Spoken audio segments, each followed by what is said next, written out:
get my shoes and out the door. 5, I'm alive. 6, 7, 8, feeling great. Hello, BYWG Podcast Tribe. This is Dr. Noah.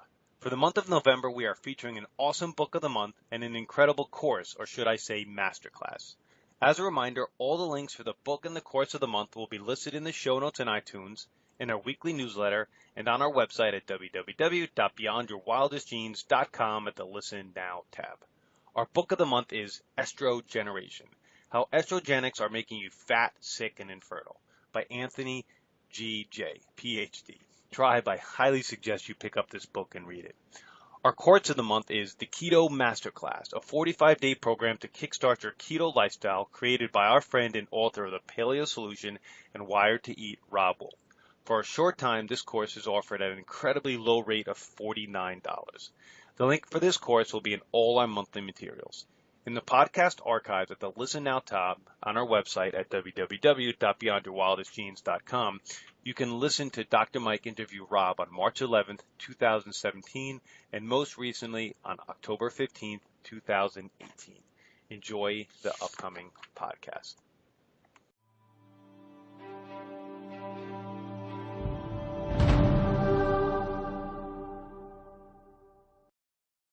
Robb Wolf, a former research biochemist, is the New York Times best-selling author of The Paleo Solution, The Original Human Diet. A student of Professor Lauren Cordain, the author of The Paleo Diet, Robb has transformed the lives of hundreds of thousands of people around the world via his top-ranked iTunes podcast, book, and seminars. Robb has functioned as a review editor for the Journal of Nutrition and Metabolism, is co-founder of the nutrition and athletic training journal, The Performance Menu, co-owner of NorCal Strength and Conditioning, one of Men's Health's top 30 gyms in America, and he is a consultant for the Naval Special Warfare Resiliency Program. He serves on the board of directors/advisors for Specialty Health Incorporated, Paleo FX, and Paleo Magazine. Robb is a former California State powerlifting champion, 565-pound squat, 345-pound bench, 560-pound deadlift, and a 6-0 amateur kickboxer. He coaches athletes at the highest levels of competition and consults with Olympians and world champions in MMA, motocross, rowing, and triathlon. Wolf has provided seminars in nutrition and strength and conditioning to a number of entities, including NASA, Naval Special Warfare, the Canadian Light Infantry, and the United States Marine Corps. Robb lives in Reno, Nevada with his wife Nikki and daughters Zoe and Sagan. Good morning, everybody. This is Dr. Mike Akinfora, your host for the Pain Relief Project. Today I have with me Robb Wolf. It is my pleasure and my privilege to have him on our Pain Relief Project today. Robb, how are we doing? Great, Doc. We had a little system meltdown when I was trying to get on here, my side of things, but everything's great now. How are you doing? I'm doing fantastic. It's the weather keeps fluctuating. We're 70, we're 30 and snowing. It's just a little crazy here in the Republic of New Jersey. Nice. Well, Reno is a very consistent spasticness as well. It'll vary 40 degrees from morning to night. So we have the crazy weather setting in too. Awesome. So Robb, could you tell people a little bit about your journey for those who've never heard it before? Because it's very interesting how you got to where you are today in the world of paleo. Oh man, I'll try to keep it short, but I've always been interested in health. I was raised with two very well-meaning but very unhealthy parents. Both of them smoked. Both of them had, looking back now, even at an early age, they clearly had metabolic derangement, which eventually turned into type 2 diabetes for both of them. My dad eventually lost his foot all the way up to a below-the-knee amputation as complications with type 2 diabetes. My mother had type 2 diabetes and autoimmune disease. From an early age, though, looking at the way that my parents lived, I just had this sneaky suspicion that if they ate differently, maybe exercised, didn't drink so much booze, that maybe they would look, feel, and perform better, And I've always been interested in health and performance. I was a California State powerlifting champion. Did an undergrad in biochemistry, was thinking about medical school, but ended up going more of a research route, and have always been fiddling and playing around with my own nutrition. And as part of that, I actually experimented with a vegan diet for a couple of years. And for me personally, it didn't work so well. I ended up with ulcerative colitis, irritable bowel syndrome. I usually walk around a reasonably lean, muscular, about 175 pounds.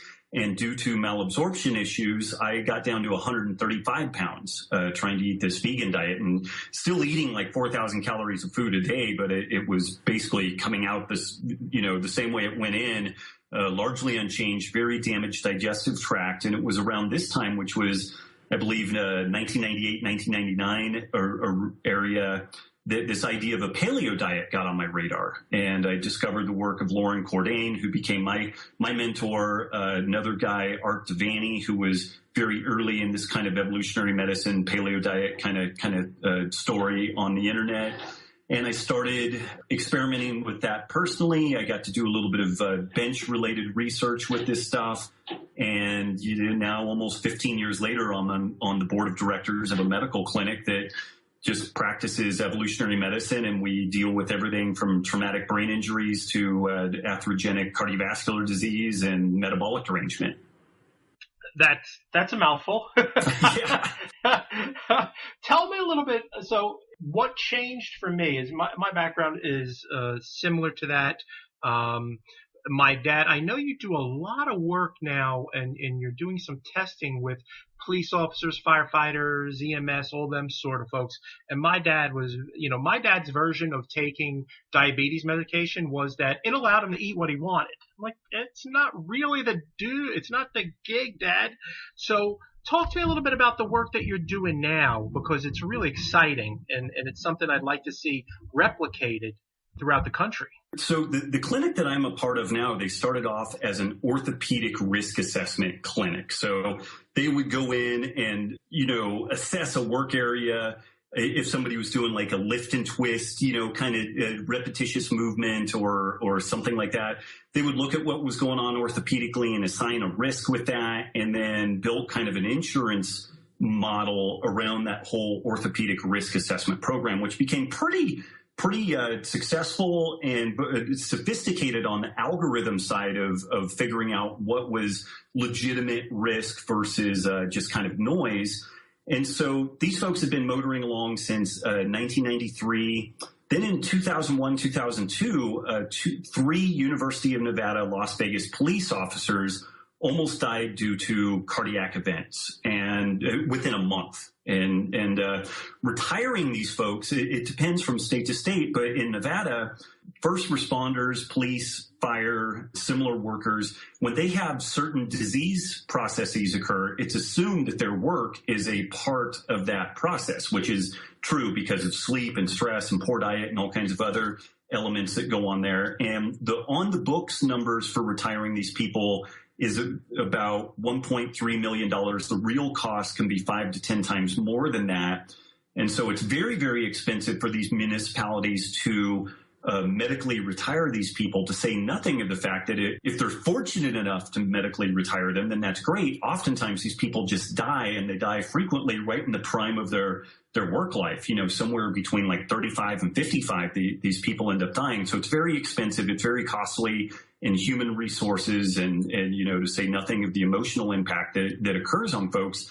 So this risk assessment program, I forget exactly how the three UNLV police officers' stories got on their radar, but they asked the question, could we look at some blood work and some lifestyle factors and maybe find these disease processes 10, 15, 20 years early, and then do something to stop it? And so they started looking at the blood work on these police officers and firefighters.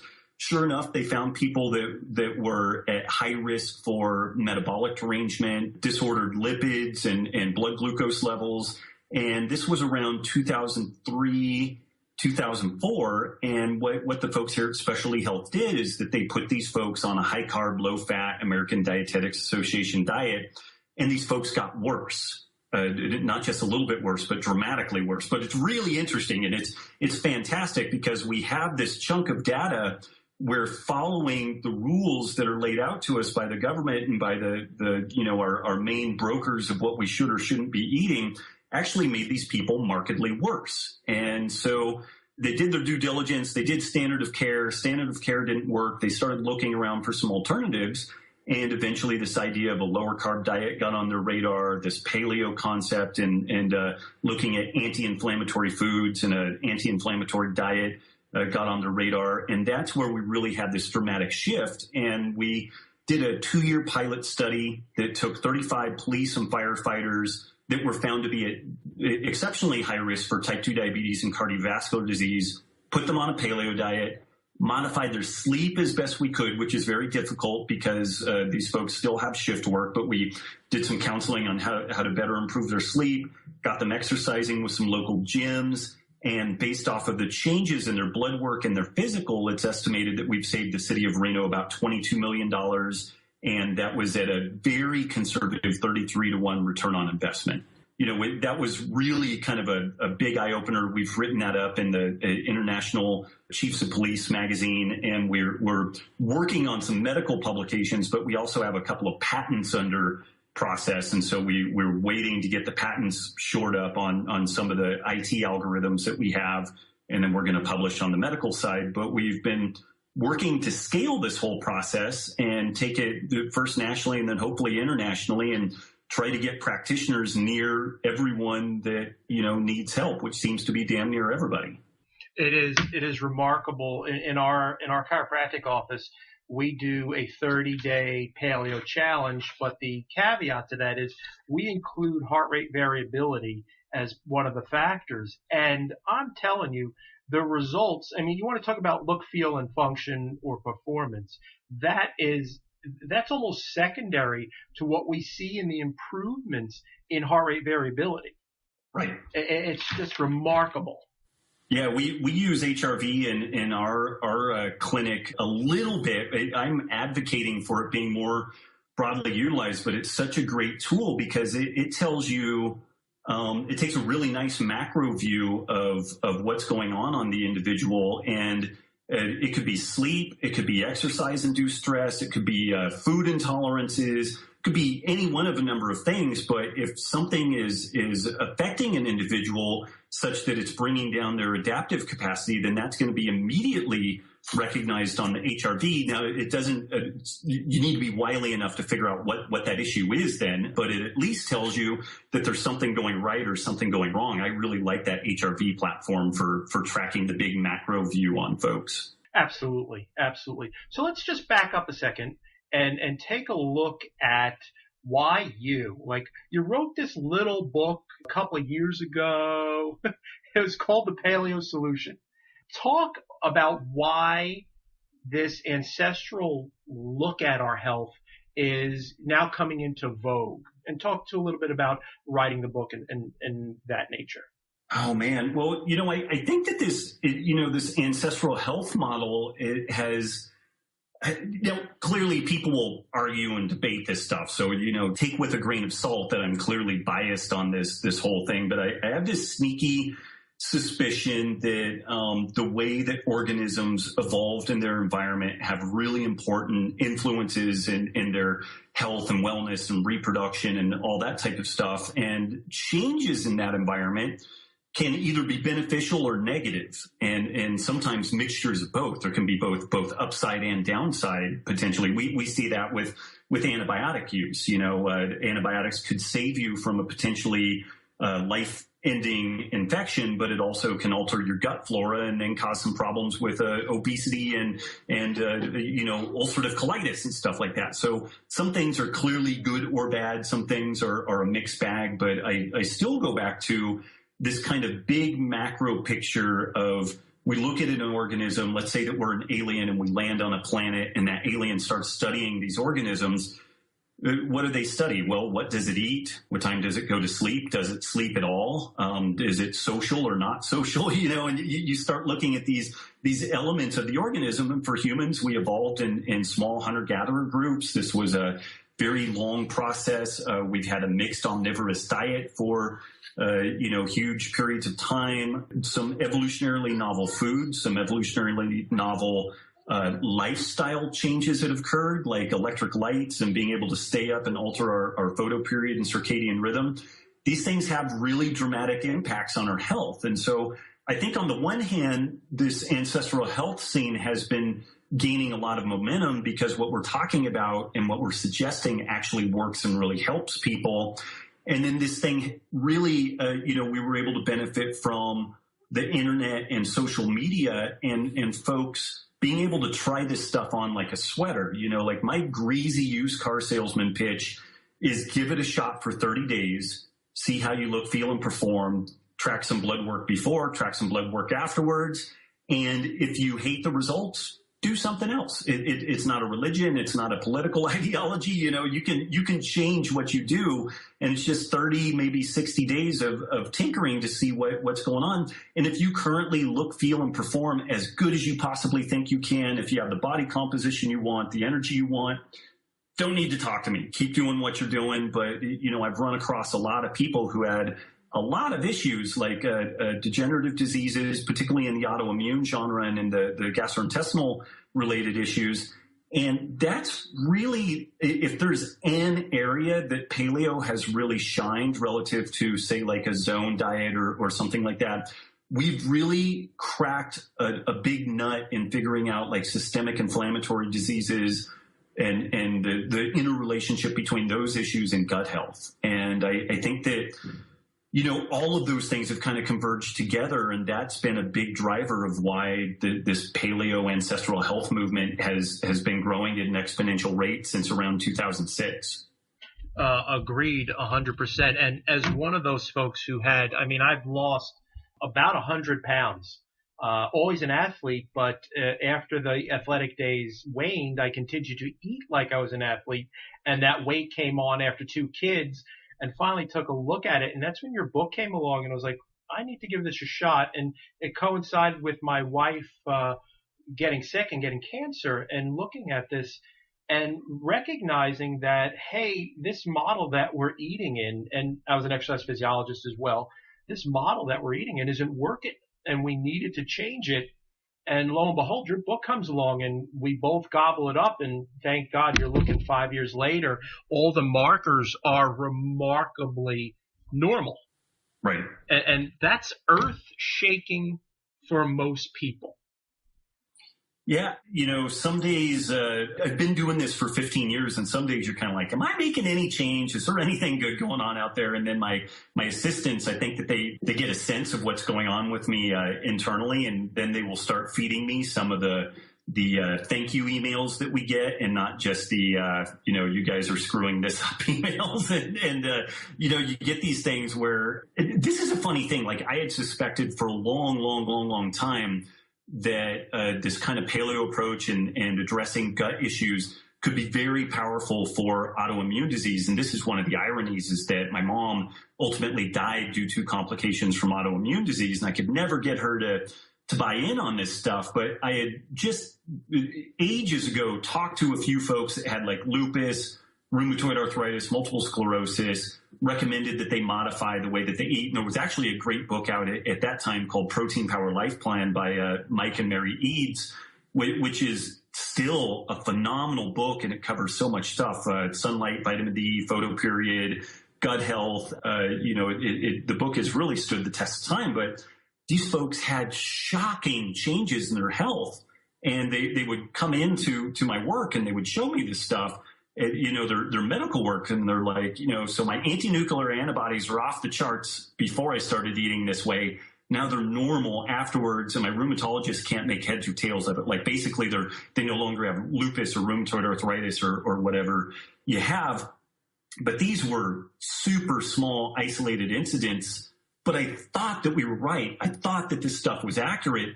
But talking about it made you sound like an absolute crazy person. But it was kind of like, you're almost like this person who has maybe like this psychic ability to see that, oh man, your house is going to burn down, or you're going to be in a car accident today or something.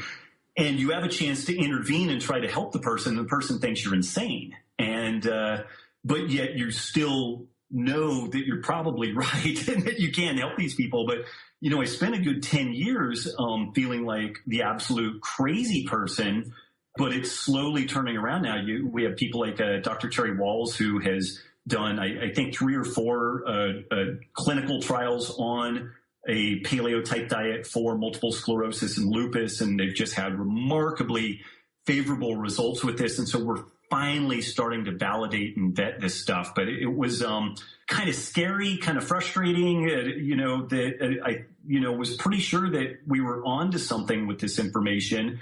Lauren Cordain and I had talked about it a lot, but we didn't have a medical clinic. We were just a couple of guys yodeling about this stuff out into the ether, but eventually folks started listening, and we were able to, folks were able to compare notes via the internet and social media, and they were like, hey, I did XYZ and it did, and it worked. Then other folks would do it and they would get replication on that. And clearly from a scientific perspective, that's still anecdotal, but man, when you start getting tens of thousands and hundreds of thousands of anecdotes saying the same thing, then maybe we should do a clinical trial on it. And that's what we finally got into. And that's brilliant. And this is what we've seen in chiropractic for 120 years and what we say is, what do you actually accept as evidence? If you accept case studies, we have hundreds of thousands of case studies, and there's got to be some validity to that. But as we know, the randomized clinical trials, those are gold standard. So when you get somebody like Terry Walls getting involved with this, you have, just like you say, it's to me it's like that movie with Kevin Costner, Field of Dreams, where the brother-in-law turns around and says, "When did all these people get here? They've been here all along." And it's just remarkable. And now we're seeing mainstream stories. It's hitting Men's Journal. It's all over the interwebs. We see it everywhere. Yeah, it's paleo has been very popular on Dr. Oz, which I'm both chagrined and that's a mixed bag, but we'll take what we can get. So it's interesting. But what I like so much about this stuff is that we have a few algorithms now that we can share with everybody. And so regardless of what you have going on, we can give you some easy to follow algorithms, some easy to follow kind of flow charts that, again, 30, 60, 90 days of effort, we can probably affect some really remarkable improvements in an individual's health and how they feel, how they perform. And then that person can decide, is this worth continuing? Maybe it's not. Maybe you really like the hookers and cocaine and Oreos and Snackwells and whatever, and that's fine. My whole thing has just been that there were a lot of people that didn't know that they had an option. And so let's just give them an option, and then they can make informed choices, and then we're good to go. But to me, it just feels very clean, pure, nothing weird. Here's a way to tackle this stuff. Give it a shot. Let us know what happened. Like, the only thing that I ask is that when people experiment with this stuff, just tell me what happened, good, bad, or indifferent, so that we can continue to collect data, continue to refine the message, and try to help more people. Is there something, let's just say somebody's listening for the first time, and this is the first time they've ever heard this.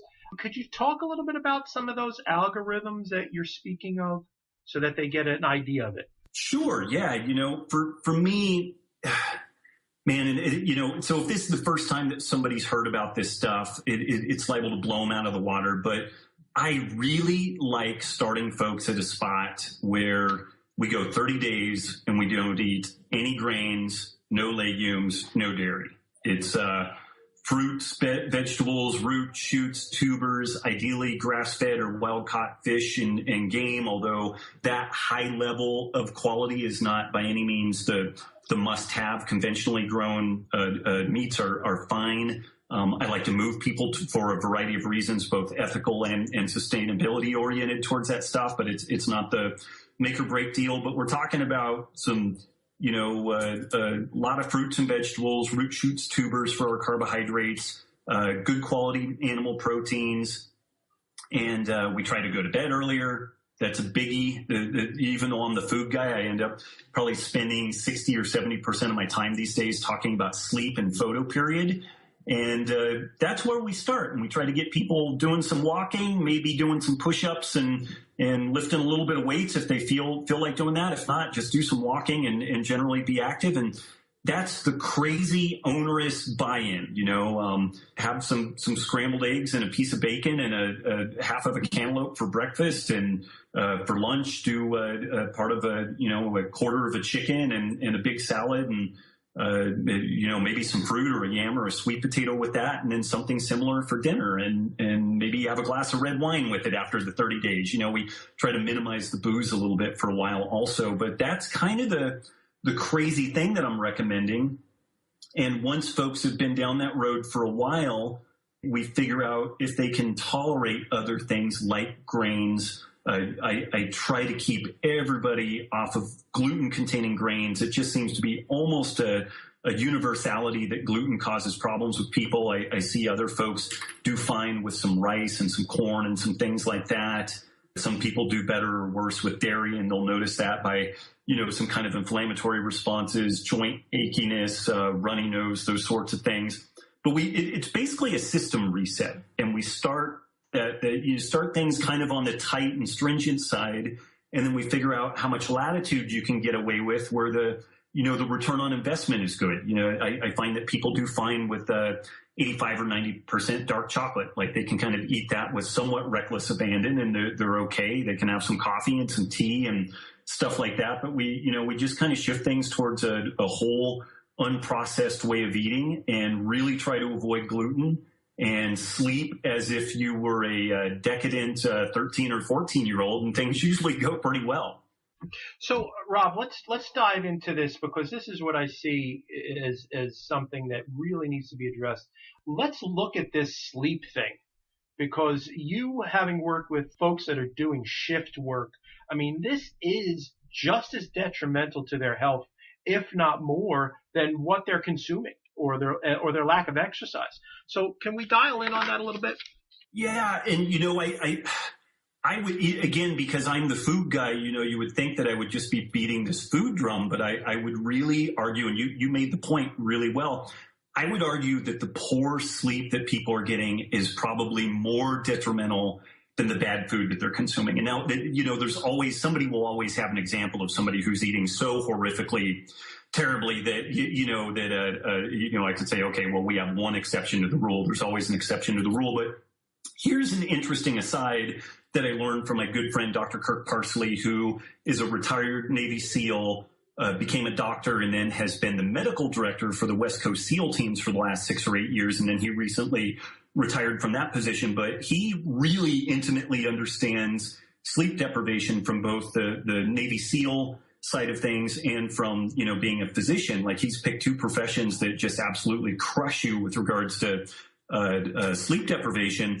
But he made an observation that the Guinness Book of World Records will allow you to jump the Grand Canyon with a motorcycle, juggle chainsaws, swallow swords, do all kinds of crazy stuff like that, but they will not entertain a sleep deprivation challenge any longer because they deem it to be too dangerous. People reach about 11 days of having no sleep at all, and they die. So that's just something to think about. Like, juggling chainsaws, okay. Doing a test where you try to extend the longest that a human being has stayed awake and had zero sleep, that is too dangerous and too fraught with hazard for the Guinness Book of World Records folks to oversee those, because they feel it's unethical. So that's just something to noodle on a little bit. It's kind of like, okay, so it's in the United States in particular, we have this kind of Puritan work ethic, which is great on the one hand, but we think that shaving, going to bed later, getting up earlier is going to get us ahead, and it just doesn't. It impacts our metabolism. People who are short slept 1 or 2 nights in a row can be as insulin resistant as a type 2 diabetic. That can modify over time when they exercise and get some other sleep. But particularly for our shift workers, the transient nature of their sleep can dip them in and out of being massively insulin resistant. And then if you couple a bad diet with that, you have a really horrible situation brewing. And for most folks, if I can encourage them to sleep better, it actually gives them a lot more latitude, interestingly, on their nutrition. For police, military, fire, and medical personnel who are forced to be on transient sleep schedules, then the thing that they can control the most is actually their food. And that's where it becomes very important to think about, maybe after the individual has been awake all night, that we actually have them eat kind of low carb, because they're so insulin resistant that having a large carbohydrate meal immediately after their shift could really skyrocket their blood glucose levels because they're not getting normal insulin signaling. So that's where we start getting a lot of customization with folks that are on some sort of a altered circadian rhythm, altered sleep schedule. And all I can say is that the data on this is growing exponentially. And what's kind of cool about it is that, unlike food, when you get into the food story, it's like a religious war. You've got paleo and vegan and macrobiotic and all this different stuff. The sleep story is pretty concrete. There's not a lot of debate about it.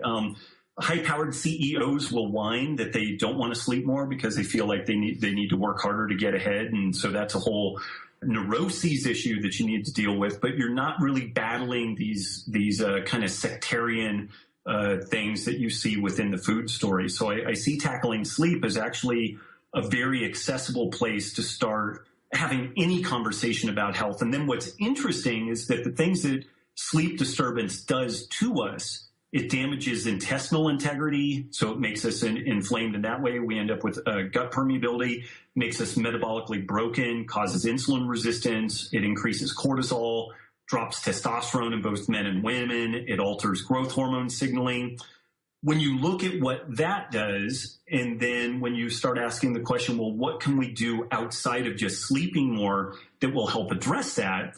Then what pops up is an anti-inflammatory diet. And then that's actually an interesting way of leading in and making a pretty good argument for this ancestral way of eating, because when you look at what sleep deprivation does to us, and then you want to find a dietary regimen to help undo some of that, then the thing that you basically fall out to is removing the kind of gut irritating immunogenic foods, which is typically grains, legumes, and dairy. And you want to eat anti-inflammatory foods that provide antioxidants and substrates for our immune system, which ends up being roots, shoots, fruits, vegetables, nuts, seeds, good quality animal products. And that's kind of where we play out. It's remarkable. I live here in New Jersey, and we went through Sandy in 2012, and we're without power for about a week. And the remarkable thing is you switch back to that ancestral lifestyle because it's pitch dark. And I mean, it is the darkest dark that you can imagine. I would take the dog for a walk, and you literally, it is so dark that you can't see your hand if the moon wasn't out in front of your face. The darkest dark. So the actual quality of sleep even in an event like this was better than we were used to getting on a normal basis. And we do all those things that people say is, room darkening shades and no ambient light in the room and a cool room. We do those things on a regular basis, but this was something completely different. Yeah, and it's funny, I don't get too much into like the electromagnetic spectrum stuff affecting people. Maybe it does, maybe it doesn't. I tend to the degree that does affect people, I stick it way, way down the list. Like, let's get you off of processed foods first and quit drinking sodas, and then we'll worry about EM. But that said, I've noticed when our power has gone out a couple of times, or if we just go camping, it's both dark and it's just quiet, and there's none of that electrical hum kind of background. The refrigerator doesn't kick on and off and all that type of thing. And it's shocking what it does for your sleep. For some people, initially, they are so wound tight that it's kind of freaky for them. Like, it's hard for them to kind of unwind and get used to that. But there was a great study, I forget where it came out of, but they basically took people who had really, really disordered sleep, and they essentially stuck them out in the wilderness camping. No electrical lights, basically it was I believe they had a fire, and that was it. But once the sun went down, there was no electrical lights, no lighting beyond the fire. And then what they found is that people tended to go to bed pretty darn early because that was reasonably entertaining, but not super entertaining. And within a week, these folks that had disordered sleeping for ages were in a normal circadian rhythm then. And then they went back home and they were able to maintain that for a period of time. But depending on how they tackled their life, if they just got right back in and they were on the computer up until bedtime, messing around with smartphones, these things that are sending green or blue wavelengths of light into our eyes, which tends to block melatonin production in the brain. If they adopted more of a naturalistic kind of approach in the evening, then their sleep tended to be better and maintain better. And if they didn't, then they typically undermined what was going on rather quickly. And what I have noticed in my own trial and error, trying to be a good scientist about it, is blue blocker light glasses work really well for me, especially being a night owl and wanting to do work on the computer later because it is quieter. That has helped dramatically in my sleep quality as well. Yeah, blue blockers were actually sued by folks driving with them. So they worked so well that people fell asleep at the wheel. So they really, really do work. Yeah. I hate when that happens. Yeah. So don't operate heavy machinery, chew a Valium and shoot a shot of tequila and then put on your blue blockers. That probably isn't a good idea. Absolutely. I just had a practice member ask me about, is tequila paleo? Mainly it's delicious. So that's really the main issue. So that's the most important thing. So. And what I told her is, hey, listen, just cut to the chase. Rather than drink 8 or 9 beers, you have 2 tequilas and you're done. You don't need anything else. You're good. Yeah, you cut the caloric load, you cut the gluten load. So I just can't figure out what the downside is with that. Seems pretty bulletproof. Absolutely. So Rob, tell us where people can find you. This has been phenomenal information for people. There's going to be so many people that you're helping that you'll have no idea that you help. But tell people if they want to know more about your work, where they can find you.